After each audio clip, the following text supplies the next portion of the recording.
Mayong buntag sa tanan. First of all, I would like to thank Pastor Ray and the family. Salamat sa inyong faithfulness sa Ginoo. Thank you also for this privilege to be included as one of the speakers. As I've noticed in the lineup of the speaker, ingon ko nga, murag wa na mas siguro rin na insakto kay ang mga speaker ko mga gwapo kayo, amen? Kung murag ako rin magud siguro wa na sagulan eh. O ang pinakagwapo katong speaker nga gikan sa Zamboanga City, no? Salamat sa Ginoo.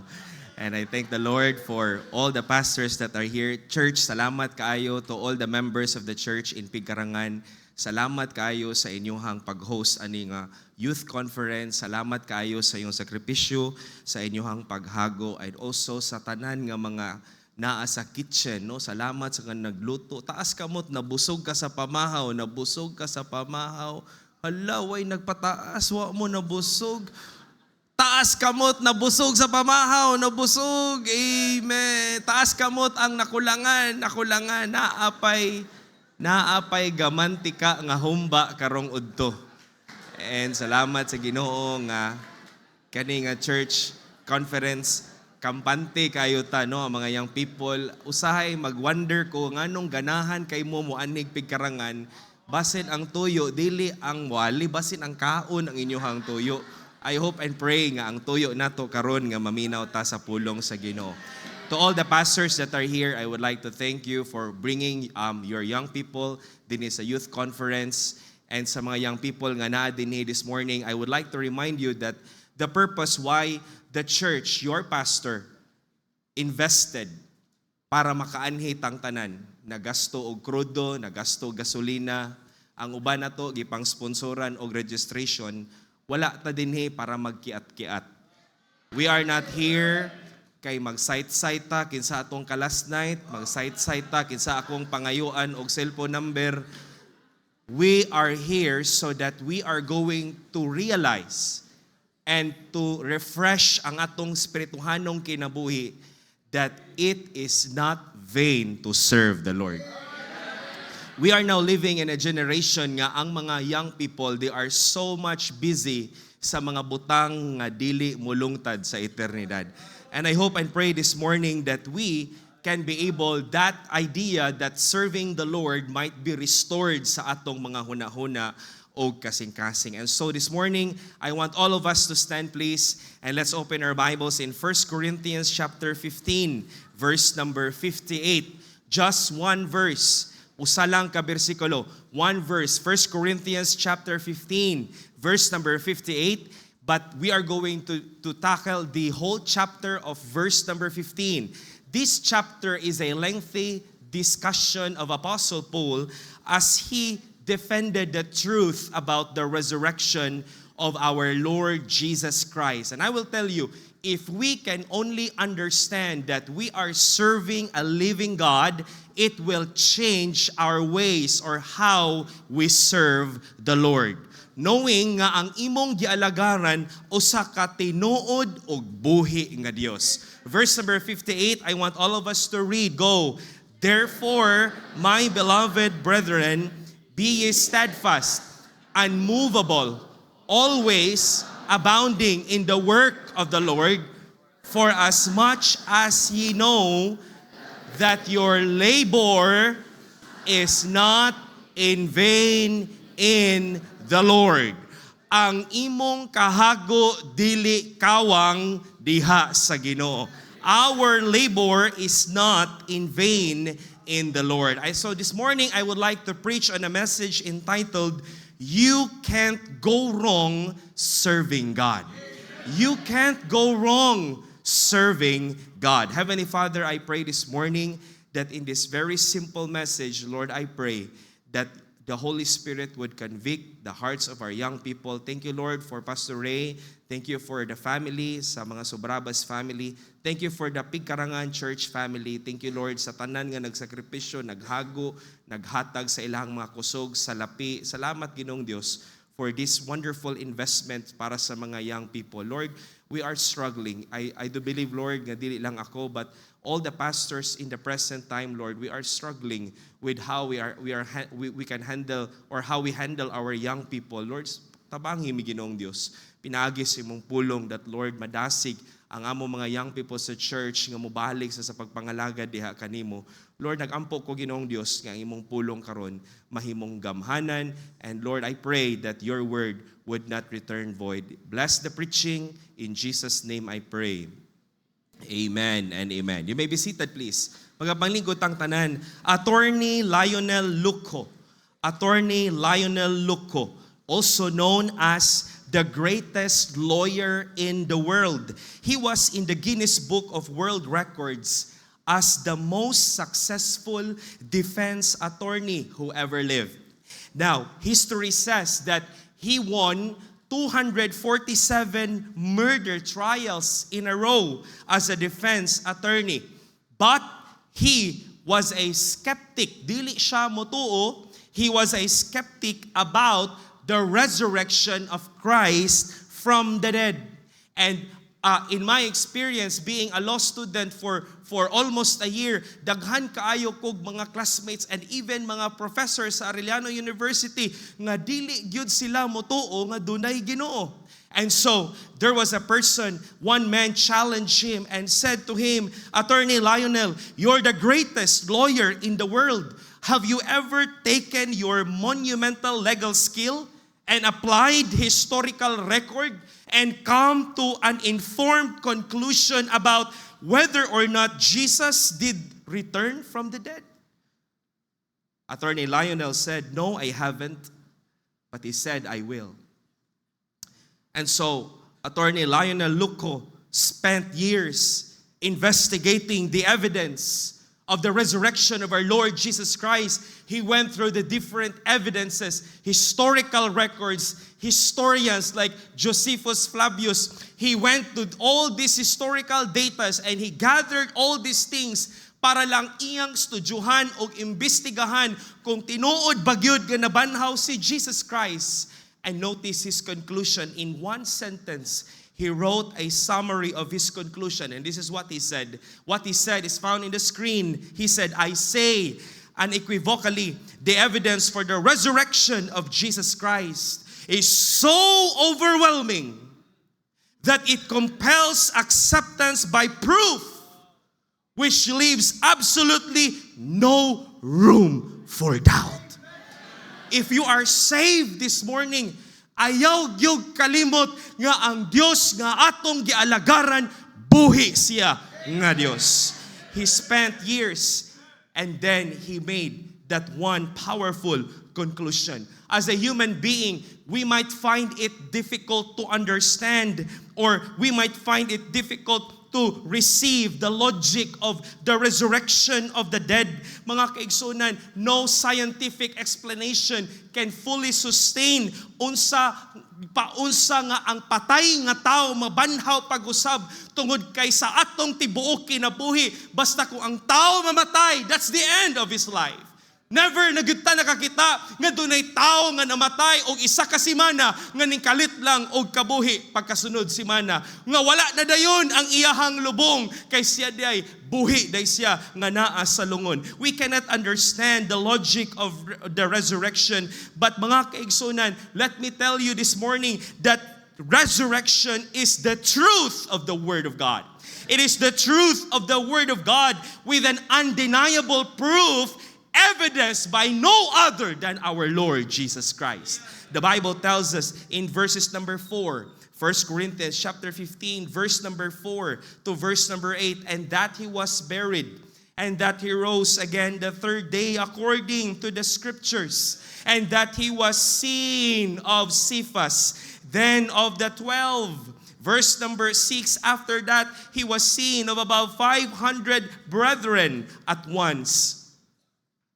Verse number 5, and he was seen of Cephas and then of the 12. After that he was seen of about 500 brethren at once, of whom the greater part remain unto this present, but some are fallen asleep. After that, he was seen of me also, as of one born out of due time. Verse number 7, nakitaan siya ni James, nakitaan siya ni Apostle Paul. Si Apostle Paul ang last nga nakakita ni Ginoong Hesukristo. Listen to me, ayaw pagduha-duha nga ang Dios nga imong gialagaran, buhi siya nga Dios. Notice the statement of Thomas in the Bible. Before and after he witnessed the resurrection of our Lord Jesus Christ. John chapter number 20, verses 24 to verse number 29. Here's what the Bible says. But Thomas, one of the 12, called Didymus, was not with them when Jesus came. The other disciples therefore said unto him, We have seen the Lord. But he said unto them, Except I shall see in his hands the print of the nails, and put my finger into the print of the nails, and thrust my hand into his side, I will not believe. The principle of Thomas is the same principle of the unbelievers today. To see is to believe.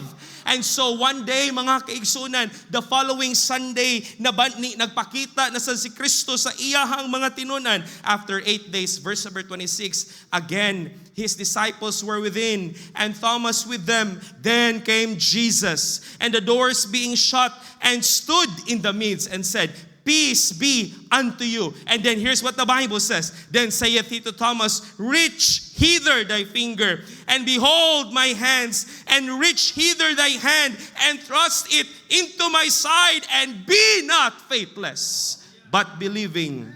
And when Thomas did what Jesus Christ told him to do, the Bible says in verse number 28, ingon si Thomas, My Lord and my God. But here's the thing. The story did not end there. The Bible says in verse number 29, Jesus Christ was speaking to us. Kita nga wala nakakita sa iyahang bodily figure nga nabanhaw siya. And yet ning tuo ka nga nabanhaw siya. Verse number 29, everybody read, go. Jesus saith unto him, Thomas, because thou hast seen me, thou hast believed. Blessed are they that have not seen and yet have believed. Mga kaigsuunan, dili nakakinahanglan pa nga makakita ka nga si Kristo magpakita nimo og alas 12 sa gabi para motuo ka nga buhi ang Dios. Listen to me, mga kaigsuunan, we already have the Word of God, and the resurrection of Christ was recorded in the Bible, so that you and I, when Christ is preached, you must trust and believe that we are serving a living God.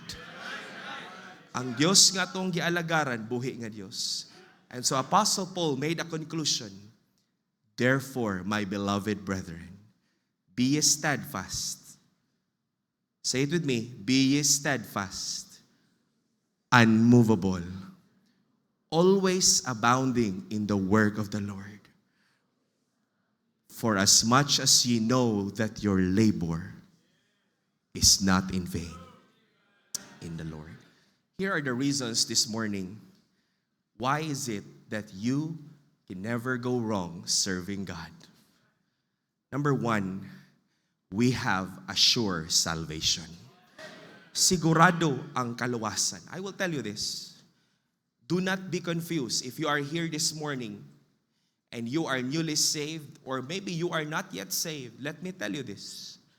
Ang kaluwasan dili gikan sa Bible Baptist. Dili makaluwas ang Bible Baptist Church. Pero ang Bible Baptist Church nagtudlo sa insakto nga kaluwasan. And praise God for the clear explanation of salvation. The Bible tells us that Paul explained that the validity of our salvation hinges on the resurrection power of our Lord Jesus Christ. The Bible says in verse 17, ingon ang Bible, verse 17, 1 Corinthians 15, and if Christ be not raised, your faith is vain. Ye are yet in your sins. That is why this morning, because eternal life Eternal life is sure. Ang kaluwasan sigurado, mga kaigsunan. Therefore, this morning, eternal life is surely received when you believe, when you trust and receive Christ as your Lord and Savior. Tungod kay ang Dios nga nagsaad sa kinabuhing walay katapusan, wala siya nagpabilin sa lubnganan. He is the eternal, the living, and the resurrected Savior, Jesus Christ. The following verses, notice this in 1 John 5:11-13. And this is the record that God hath given to us, eternal life. And this life is in His Son. That's why no church can save. No sacrament can save. No commandment in the Bible nga imong sundon nga maluwas ka. Dili ang kaluwasan pinaagi sa imong achievement sa eskwelahan, nga ikaw mailado ka, nga ikaw mahimo ka successful sa imong trabaho, pamati di mo luwas ka. Listen to me, ang kaluwasan dili ibase sa pagbati. Ang kaluwasan nagbase sa kamatuoran sa pulong sa Ginoo, o walay lain nga makahatag sa kinabuhing walay katapusan. Only Christ. And so the Bible says this life is in His Son. Verse number 12, the Bible says, He that hath the Son hath life, and he that hath not the Son of God hath not life. The question this morning is this: doon na ba kay Kristo sa imuhang kinabuhi? Ang nakaangkon ni Kristo, dunay kinabuhing walay katapusan. And so here's what the Bible says in verse 13. If you receive Christ as your Lord and Savior, if someone will ask you, are you sure of going to heaven? Then you must know the answer, because God wants us to know that we have eternal life. These things have I written unto you that believe in the name of the Son of God, that ye may know that ye have eternal life.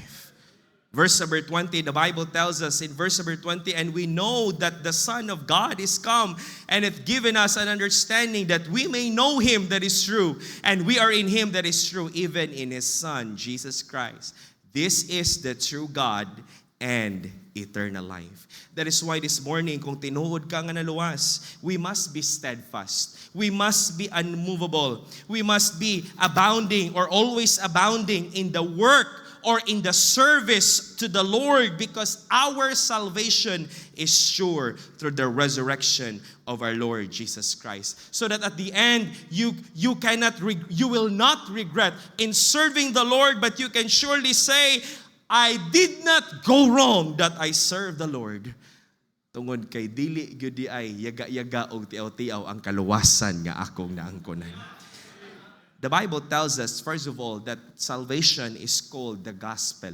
Ang maayong balita, mga kaigsunan, gitawag siya, ang kaluwasan, gitawag siya maayong balita. And this is the clear definition of the gospel found in 1 Corinthians chapter number 15, verse number 1, verse number 1, verse number 2, and verse number 3, until verse number 4. That salvation is called the gospel. The gospel is called the good news because the good news is that dunay Kristo nga namatay, gilubong ug nabanhaw para sa atong mga sala. And so, ang maayong balita, ang kaluwasan, mga kaigsunan, nga giwali, kinahanglan siyang imantala sa tibuok kalibutan.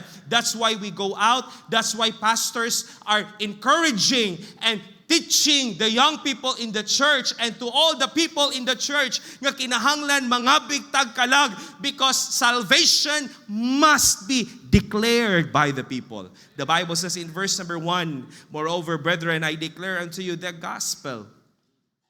Notice the word declare. Declare unto you the gospel which I preach unto you. Not only the gospel must be preached, mga kaigsunan, ang kaluwasan dili maangkunan sa mga tao kung walay magmantala sa maayong balita sa kaluwasan.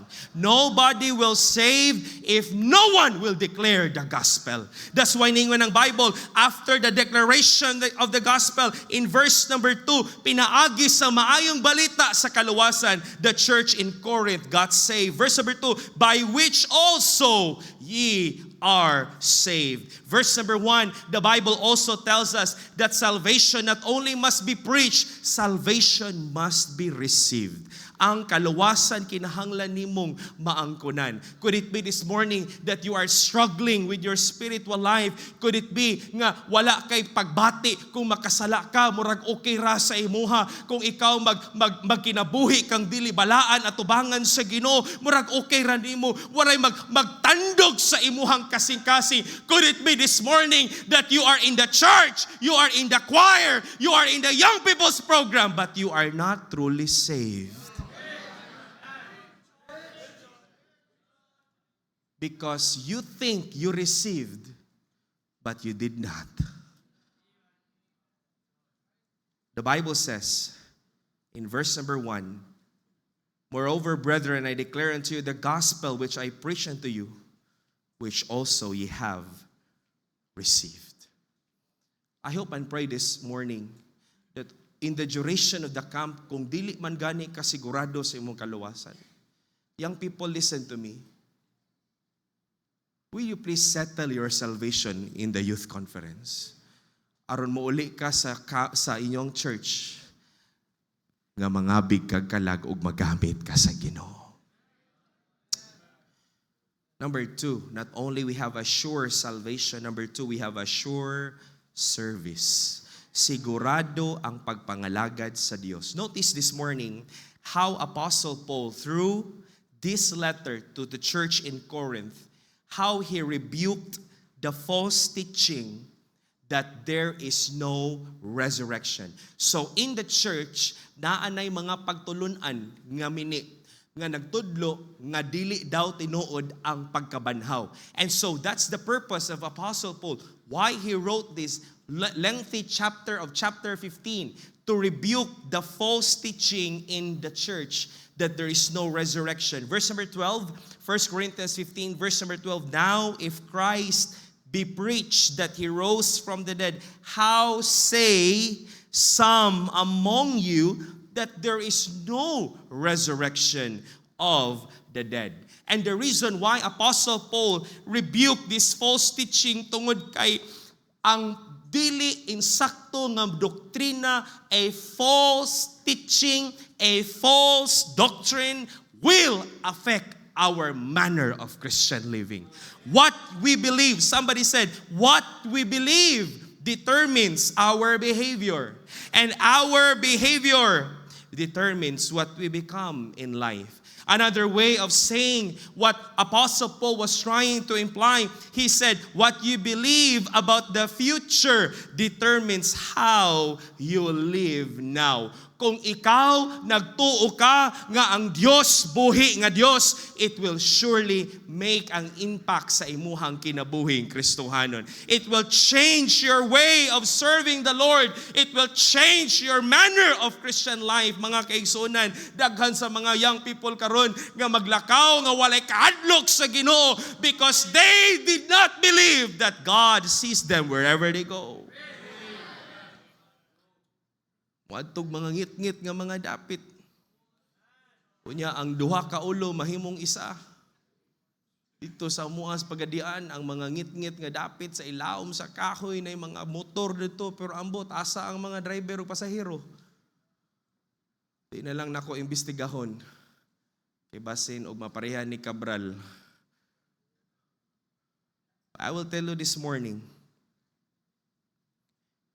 ang imong gituhuan mo apekto sa imong pagkinabuhi matag adlaw. That is why Apostle Paul rebuked this false teaching and he reasoned to them, kung walay pagkabanhaw, ngano man nga naglisod-lisod pamangko sa buluhaton sa Ginoo.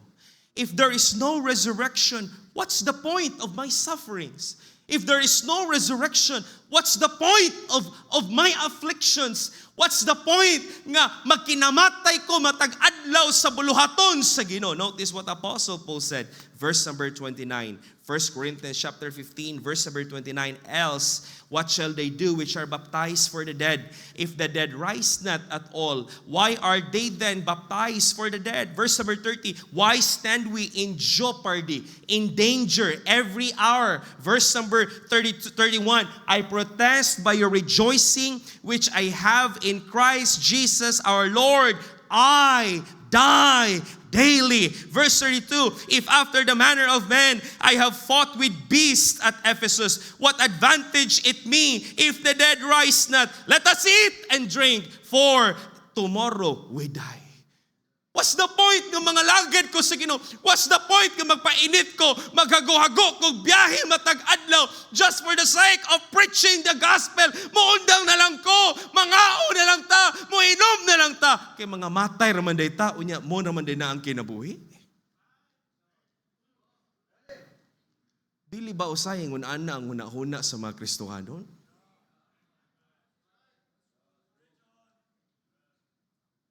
Ali ba, inom ba, tagay ba, kausarata mabuhi. You only live once. Ay tuo ka anang simbahan talagsara ni. Unya ra ng pangalagad sa Ginoo, unya nagmatigulang na ta karon talagsara. Kajutra ta mabata, tilawisa ni. Dili gyud na prinsipyo gikan sa Ginoo. And so the Bible says in verse number 33, everybody read, verse 33, be not deceived.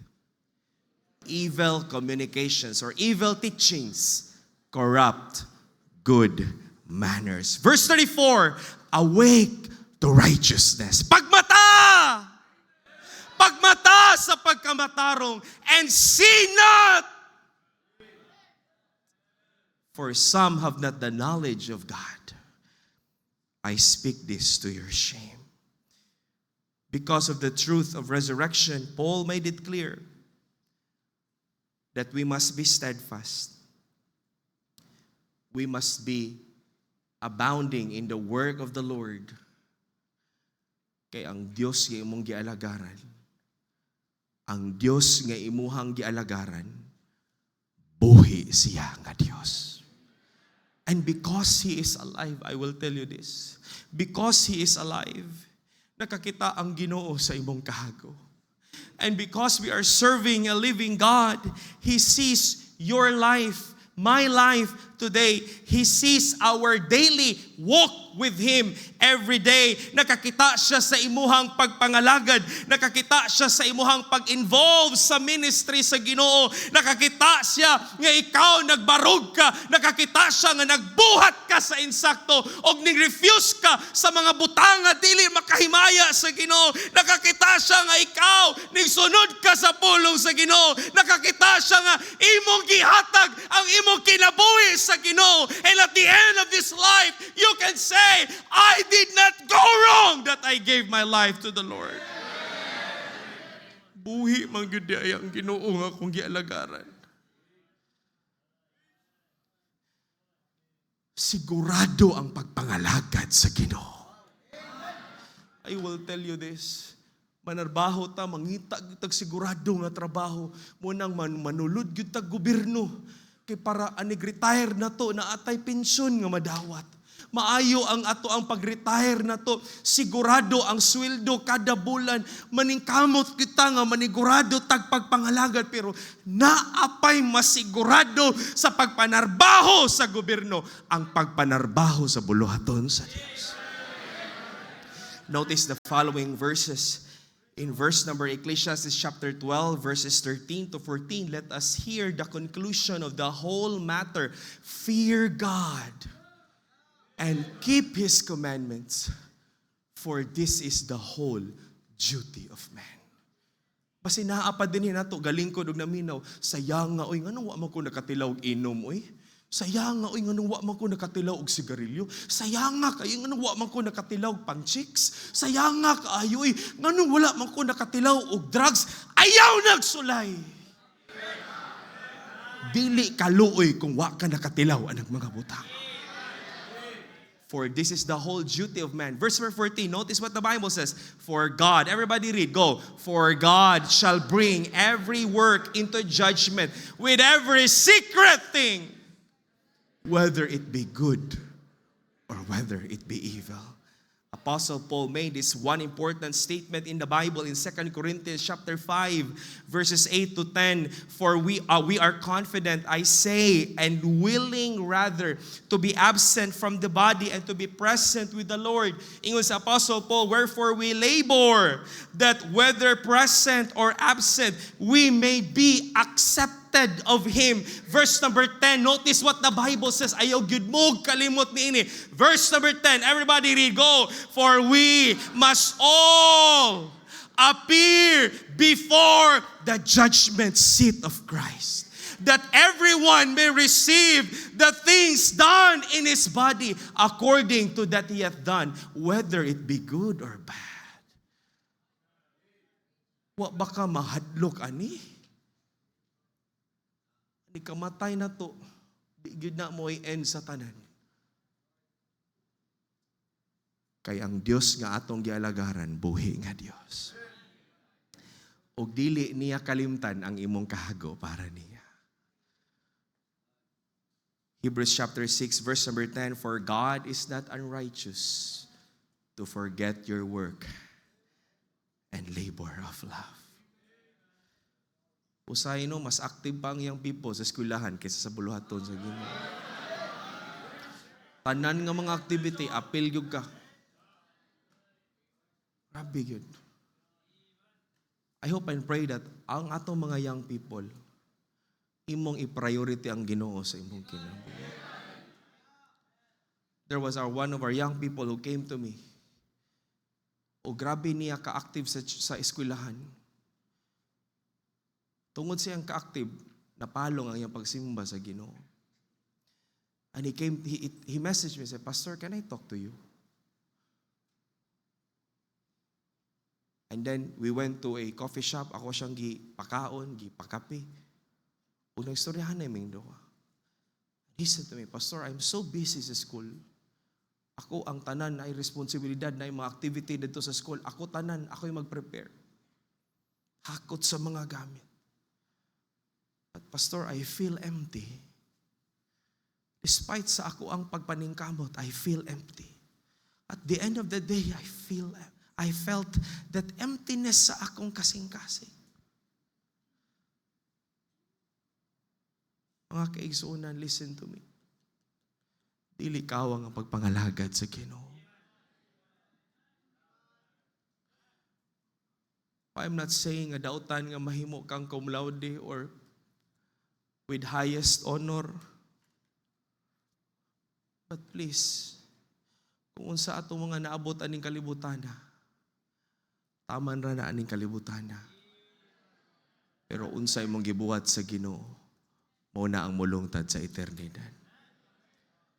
In 1 John chapter 2 verses 15, love not the world, neither the things that are in the world. If any man love the world, the love of the Father is not in him. For all that is in the world, the lust of the flesh, the lust of the eyes, and the pride of life.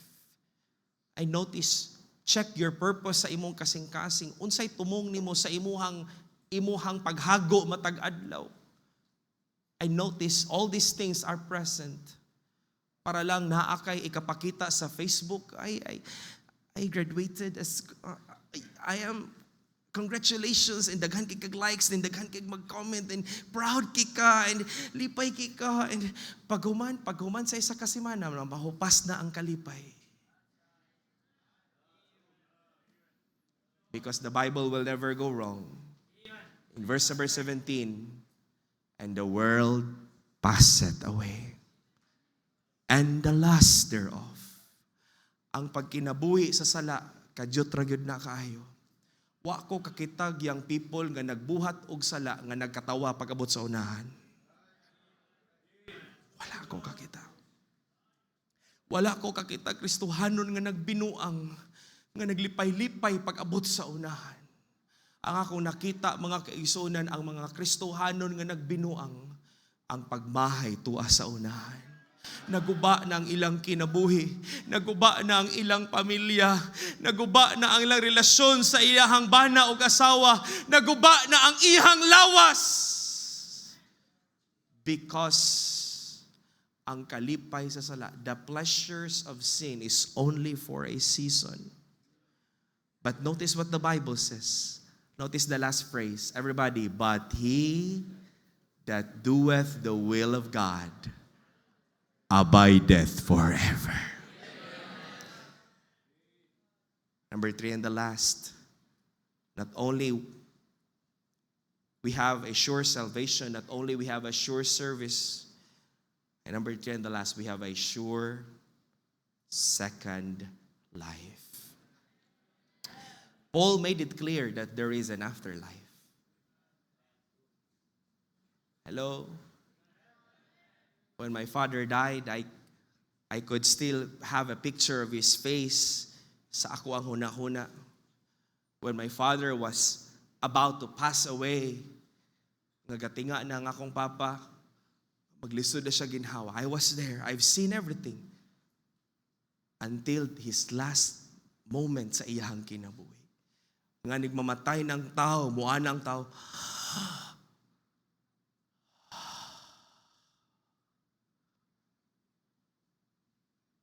Just imagine this morning, tuwa ka sa ospital, gitabang na ka, tit, tit, tit. Busy na ang mga doktor, busy na ang mga nurse para buhion ka. And your children are crying, your parents are crying, your friends are there beside you. Wala na kasi ko. Wala na kasi ko. Tama mo ka po, no. Wala na kasi ko, no. Tit, tit, tit.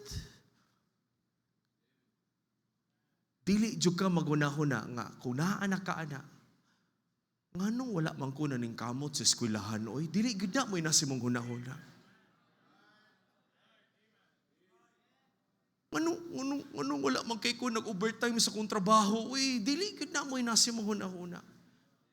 When you hear those sounds, tit, tit, tit, tit, tit, hangtod nga ning straight da ang tingog. I'm sure ang nasa imong una-una, nganong wa man ako gihatag ang akong kinabuhi sa Ginoo. Pastor, yampo ko, Pastor, mabalik ni jud kog pangalagad sa Ginoo, Pastor. Pero wala na kay ngipon, wa na kay tiil.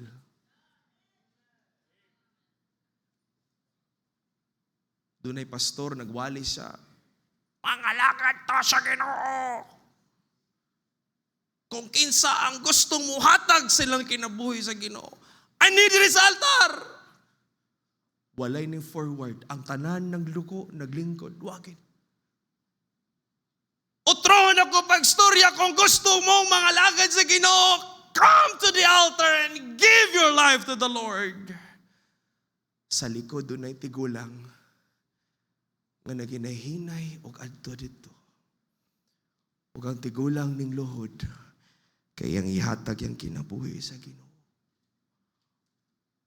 Pag humanog forward niya, gipangutana siya sa pastor, Nay, unsay imuhang gistorya sa Ginoo? Siya nga, Pastor,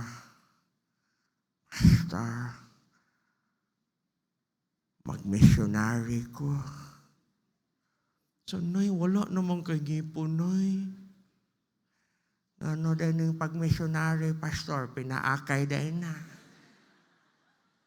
Narap ang kinabuhi pa siya.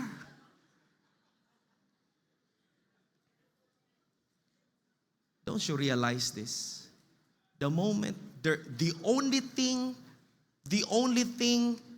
that hinders us from being with the presence of God, kamatayon. Tungod lang ka na, yung kamatayon. That's the only step that hinders us from being within the presence of our Lord Jesus Christ. Why? Because the Bible tells us na kung ikaw nagdawat ni Kristo, sigurado nga doon na kay kinabuhi sa eternidad. That's why Apostle Paul said in verse number 50, notice what the Bible says, 1 Corinthians 15:50. Now this I say, brethren, that flesh and blood cannot inherit the kingdom of God, neither that corruption inherit corruption. Behold, I show you a mystery. We shall not all sleep, but we shall all be changed in a moment, in a twinkling of an eye, at the last trump. For the trumpet shall sound, and the dead shall be raised incorruptible, and we shall be changed. Verse number 53, for this corruptible must put on incorruption, and this mortal must put on immortality. Notice verse number 54. Everybody read, go. So when this corruptible shall have put on incorruption, and this mortal shall have put on immortality, then shall be brought to pass the saying that is written, death is swallowed up in victory. Pagkanindot sa saad sa Ginoo, that the moment nga banhawan ka ni Kristo, dili na ta mamatay pa pag-usap. Do you realize that you will live with the Lord for all eternity? Unya ibaylo ra nimo ang Ginoo sa sala ug sa kalibutan ng butang. That's why we have eternal life. Because eternal life is the life of God. And in order for us to enjoy eternity, you must have eternal life. Sigurado ang aduna kay kinabuhing walay katapusan. As I close my message this morning, yes, moadto ta sa ikaduhang kinabuhi sa eternidad kuyog sa Ginoo. Pero samtang napata dinhi, mga lagad tas Ginoo. Let us be steadfast, unmovable, always abounding in the work of the Lord. To all the young people that are here, if what you have done for the Lord in 2025, mas dungagan pa nato. Amen? Dili ta magkahinay, dili magkaubos, kundi magkanindot ang atong pagpangalagad sa Ginoo. Always abounding in the work of the Lord. As I close my message, sunfish. How many of you know this kind of fish? Sunfish. Next slide, please. Sunfish. Also called as the world's most useless animal. The world's most useless animal. They can barely swim because they have no tail fin. Wa siya kanang ikog ba? Kabantay mo, wa siya ikog katong ana. So it would be difficult for this fish to turn his body around. Because of this, iyahang structure niya, it would get stuck in the surface of the ocean. Munang maglutaw-lutaw siya, di siya kabalik sa ilalom. Og maluto siya sa kainit sa adlaw, mamatay siya. Kay dili siya makasteer sa iyahang direction, sa iyahang paglangoy. Because of his condition, this fish would aimlessly float around, unable to turn. They are also entirely defenseless. Predators attack them and take a bite, but they'll just keep swimming. Gikit-kit na siya, galangoy ra siya. Gikuha na ang iyahang isa, kapalikpik, galangoy pagyapon siya. Gikuha na ang banda sa iyahang tiyan, maglangoy pagyapon siya. Kay ang iyang utok, mura kadaka og mani. Kaning isda, gamay kay utok. Natawa man mo. Pag ingon ako gamay ang utok, ning lingi mo siyang tapad, o dili. Ang isda, kung gisgutan, dili mo tapada. Tungod sa kagamay sa iyahang brain niya, they can feel pain, but they don't know what's happening. They don't understand. Anong nasakitan mo ko? Langoy lang siya. Pero wa siya kabalo. Gikit-kit na day ang iyang lawas. Their bodies are bony and rubbery. Dili pwedeng makaon sa tao. Dili makaon sa mga sharks, sa mga predators. So, nigkit-kit nila, iluwara nila. Kay bati siya og lasa. The only thing that likes to eat them are the parasites. Science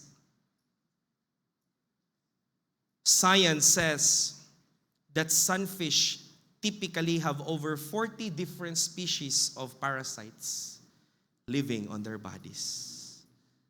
And lastly, because of his body structure, dili niya masirado ang iyang baba. Every time maglangoy siya, permigo nang mag-abri. He cannot fully close his mouth. They survive by simply floating around. Naglaom nga na mga planktons nga muagi siyang baba para makakaon siya. Hangtod siyang mamatay. Surviving by simply doing nothing. I hope this morning nga dili ta mga sunfish sa atong mga simbahan. Nga wala lang, okay ra ko, lingkod lang ko. Ganahan ko mo simba, ganahan ko, simba ko. Kung di ko ganahan, dato lang ko sa balay, lingkod-lingkod lang ko. Sila ra ng sulwining, ako, diri lang ko, lingkod lang ko diri. Chill ra ko. Okay kayo ni, wa ko'y commitment. Kani, uyab-uyab diri gamay, tilaw-tilaw diri gamay, then simba ra pod, ani ka. Okay kayo, dalala ko Bible, balaan na kay tan-awon. Grabe kayo eh. Amen, Brad. Good morning, Brad. Luwas ta, no? Luwas ta. Pastor, good morning, Pastor. I'm okay. I hope this morning that we will make a decision that I will serve the Lord. Because you can never go wrong serving God. If you're here this morning and you are not saved, kinahanglan dawaton nimo si Kristo sa imong kasing-kasing. Ayog sugot na magpaugma-ugma ka. Unya na pastor, niguli na ako. Karon, kung dili ka sigurado nga moadto kag langit, dawata si Kristo pasudla sa imong kasing-kasing. Heads are bowed, eyes are closed. Everybody stand, please. Heavenly Father, thank you for your words. Salamat, Lord. Nadili kawa nga mo pagpangalagad nimo. Tungod kay buhi ka nga Dios. Thank you for Pastor Ray. Thank you for the church. Thank you for all the pastors. Thank you, Lord, sa mo mga pinalangga nga mga young people. Ngayon mong gipiyal na mo. Lord, I pray that you will use this conference, Lord, to challenge our young people.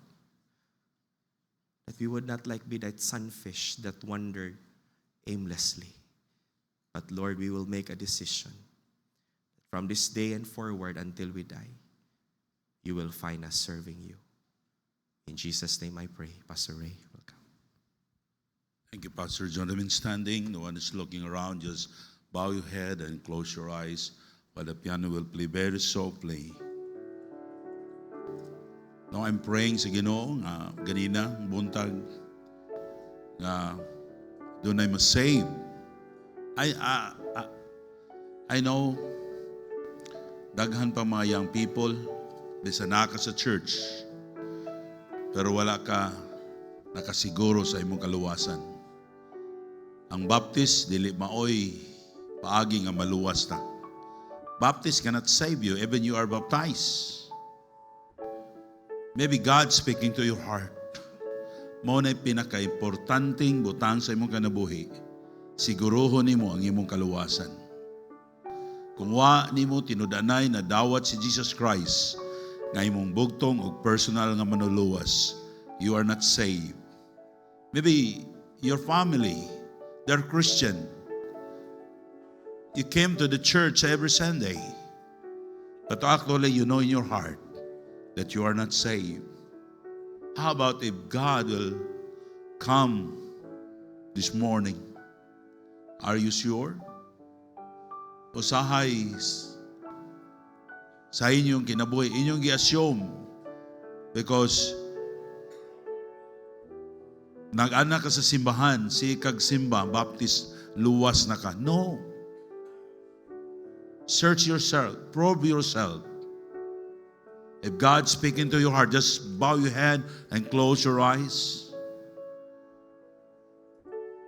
And ka, Pastor, I know I am not saved. Gusto nako dawaton si Jesus Christ karon nga akong maluluwas. That's the first thing nga imong buhaton sa imong kinabuhi. Think 1,000 times about your salvation. Kay kung kuhaon na ta sa Ginoo, ulahin ang tanan. And you will suffer in hell forever and ever. Dili na makatabang ang imong pastor nimo. Di na makatabang ang imong mama, ang imong papa nga Kristohanon. Your brother and sister, they cannot help you that time. But today I can help you. The Holy Spirit will help you. Ayaw kauaw, Pastor, I want to be saved. Do you remember the day, the place nga imong gidawat si Jesus Christ? Ngayon ka, Pastor, mura magwaag yun ako madawat si Kristo nga tinudanay.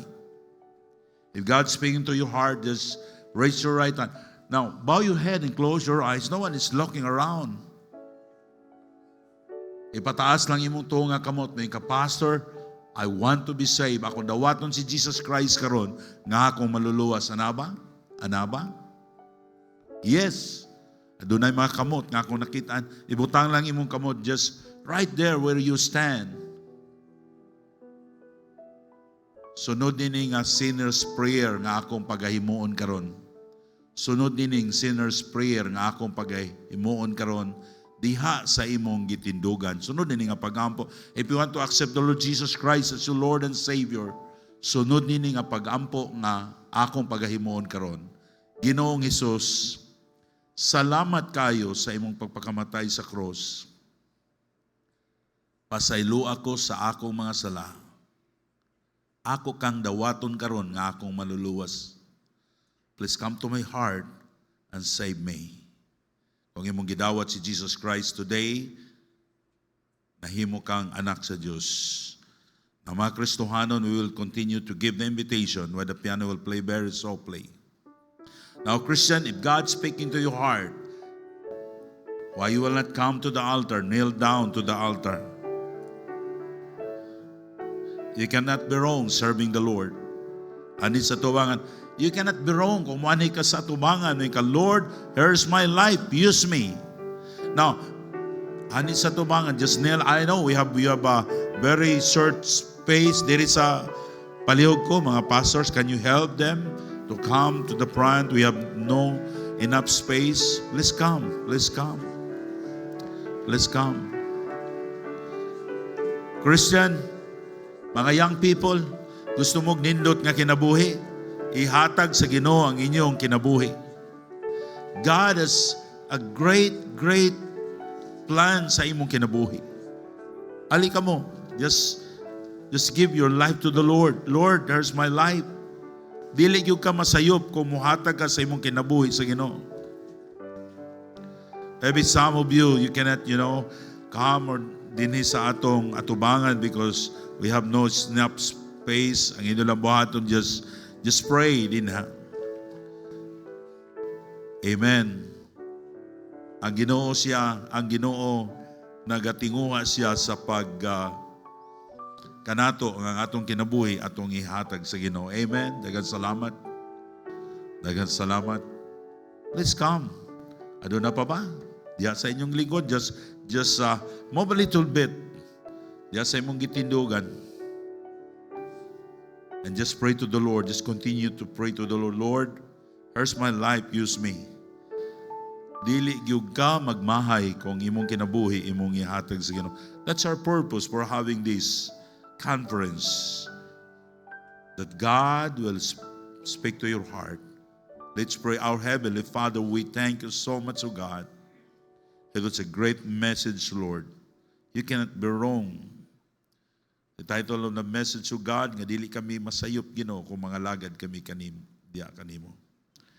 Lord, salamat kayo, Lord, sa mga kalaga na say, maybe they're, mga 7 siguro ka mga kamot nga nagpataas, ako nagpray nga mo grow sila spiritually. Lord, salamat sa mga Kristohanon, they came forward, they prayed.